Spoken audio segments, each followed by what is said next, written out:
tonight, he was talking about, rotation changes may have to be looked at moving forward, mostly because, I'm sure you know the stats, but like the starters plus minus has been really good and everything else has kind of been shaky all season. How frustrating has that been? Losing is frustrating. To start a season, you're always trying to figure out rotations. And, that's sometimes to be expected.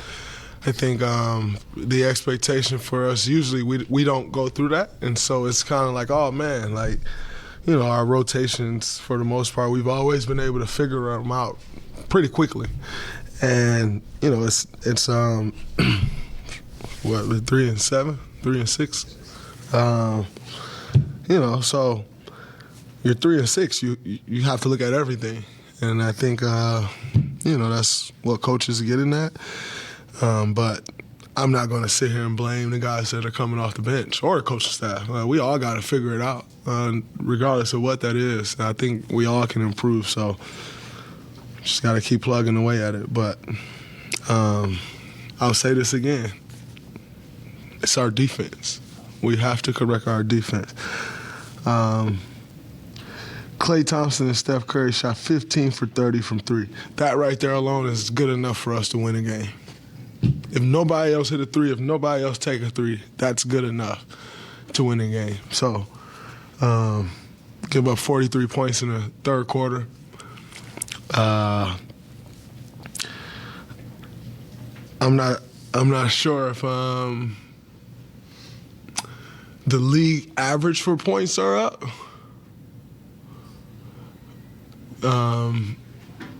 But I feel like we've given up 30-plus points every first quarter. Now, maybe that's a league-wide thing and people are just shooting more, or I don't know.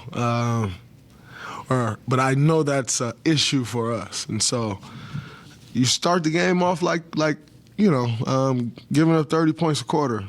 Teams get comfortable. And once a team gets comfortable, you got to deal with that problem. Everybody's an NBA team. Everybody's NBA players. Everybody's getting paid salary to play basketball. And you allow those guys to get comfortable, you're stuck dealing with that the rest of the game.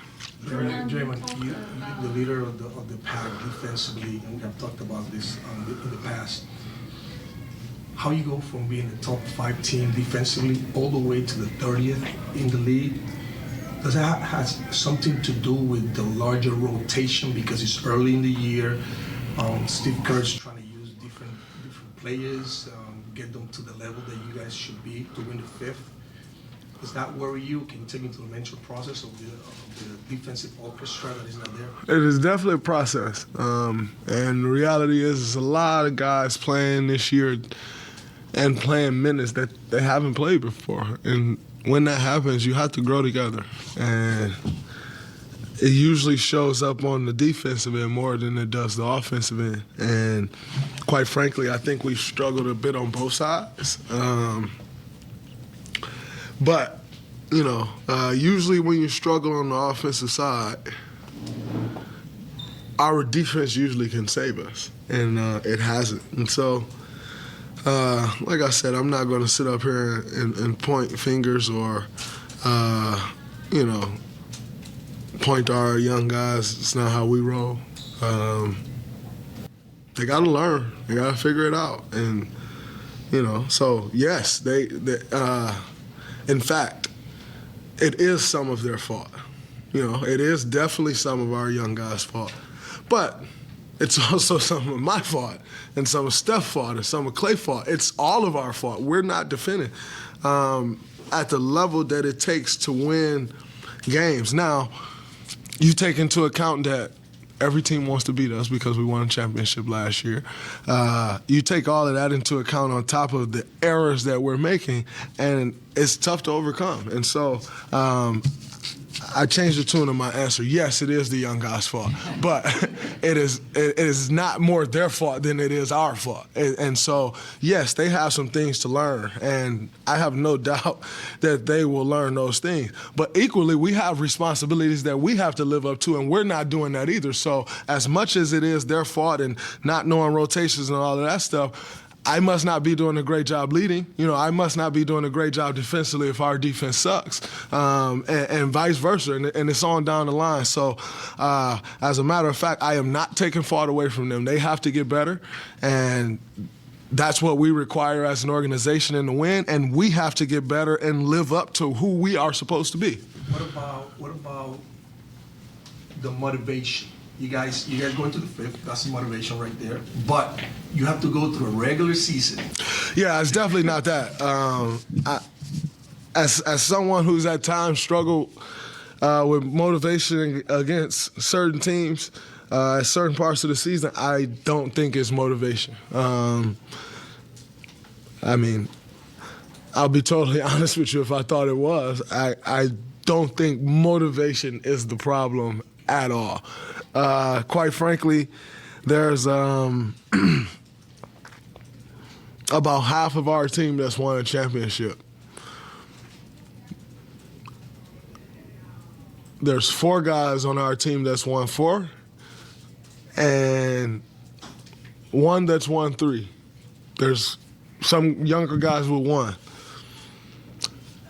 You think Steph Curry's struggling with motivation? Have you watched him play? I don't think so. Think Klay Thompson's struggling for motivation? I don't think so.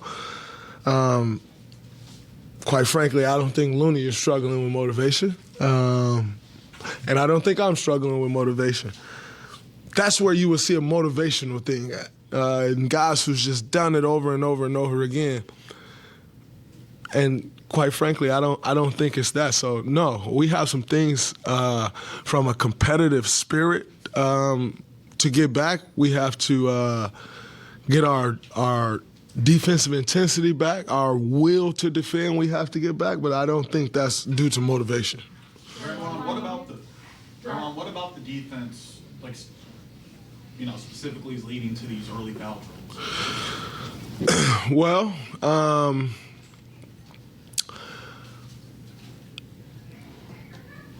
I think I am pretty good defensively off the ball. I think Looney's pretty good defensively off the ball. And I think Wiggins is very good on the ball. And so we have to be better at the point of attack. That falls on Wiggins. And we have to be better with our rotations, and that falls on me and Looney. Draymond, you knew that there was going to be growing pains with some of these younger players, but has it been even more difficult, maybe incorporating them as they take on bigger roles? There's always growing pains. I think if we can control the things that we know we can control, you don't notice those growing pains as much. But when you're not controlling the things that you can control, 44 free throws tonight. Now, it would probably make more sense to me if I said that was a team that had all lights out shooters and we didn't want to help, so guys were getting drove by and we started reaching. But we just played a team that's missing their top 5 shooters. And so you should be shrinking the floor anyway. So, again, I think it goes back to our will to defend and our attention to detail on that side of the ball. And when we can get back to that, then I think everything else will fall in line. Draymond, you guys did a good job. Last one, I gotta get Steph in here. You guys did a good job containing Paolo tonight, but in the second half, he was able to become more assertive. Talk about what you saw from him tonight. Oh, he's a good player. 100% agree with him being the number 1 pick. He, a Seattle kid. Those guys breathe basketball, and Paolo's a special guy. He hit some tough shots tonight, but that's why he was the number 1 pick. He's going to make some tough ones, and you have to live with those. But I really love his demeanor, and that team hasn't won many games. I think that was their second win of the season, but they are competing. And if you're watching these games, they're not getting blown out anymore. They're right there, and they're learning how to win. And if I'm being honest, I think his demeanor and who he is has a lot to do with that. Has a lot to do with the mindset changed. And obviously, you have to give a lot of credit to Jamal Mosley, who's leading the charge over there from the head coaching position. But Paolo and his demeanor and his love for the game, you can see it through other guys. I think that probably was and by the way, we've struggled in this building, as you know. I think that was the most confident I've ever seen an Orlando Magic team, at least that I can remember, for the last 6 or 7 years.